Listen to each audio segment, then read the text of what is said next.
be gay, do crime.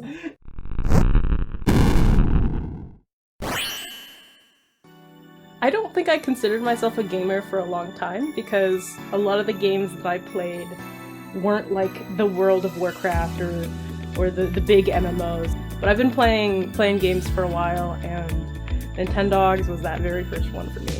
At the time, you know, it was just a thing that I did for fun and, you know, a thing that I did when I wanted to hang out with my friends.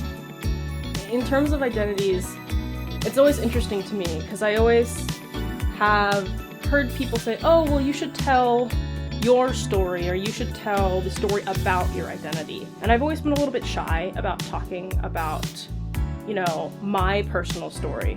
But I found that all the stories that I create of fantastical worlds or, you know, unique characters, all of those have a little bit of my own story in them. And I found that that's been a really wonderful way for me to put just a little bit of myself into each of the games that I make.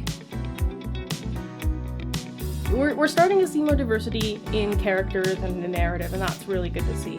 You're getting to see characters that look like you, characters that have the same challenges you do, and really get to a point where you can, you know, empathize and understand the struggles that you're seeing in the games that are the ones that you're having in your everyday life. So we need to also focus on the developers behind the camera, behind the computer, and the queer developers, you know, the queer founders, you know, the queer leads, the ones that are like ready to take that step and, you know, be the director on their next game and, you know, get the funding to continue their studio. Those are the people that we really need to support right now. It's definitely got a lot more to go, but we're getting there.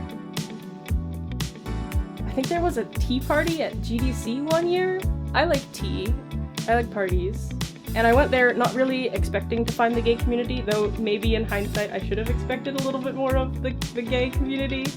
And, you know, casual spaces like that aren't just tied to alcohol, or aren't just tied to, you know, just boring industry technical things. Like really creating a space where people can be themselves and just talk about life has been a really, really great spot for me to, you know, flourish and you know, find myself.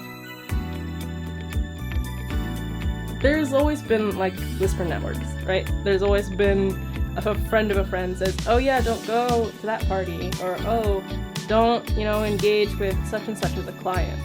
And, you know, that's kind of scary if you're doing freelancing for the first time or you don't have that support network. I think about how many people don't get to hear those warnings and, you know, stumble into it. So that's been always something that even really, really early on, my first mentors were like, I might not know you very well yet, but, you know, in solidarity, I'm going to take this moment to be uncomfortable and tell you this is the place you should avoid, or, you know, this is real, and, you know, looking out for each other is, at the end of the day, it's really about community.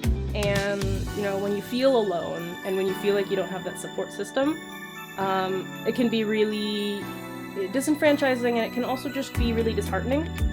And the games industry has had continual problems with diversity in hiring and diversity in community and even diversity in gamers and the people who play games.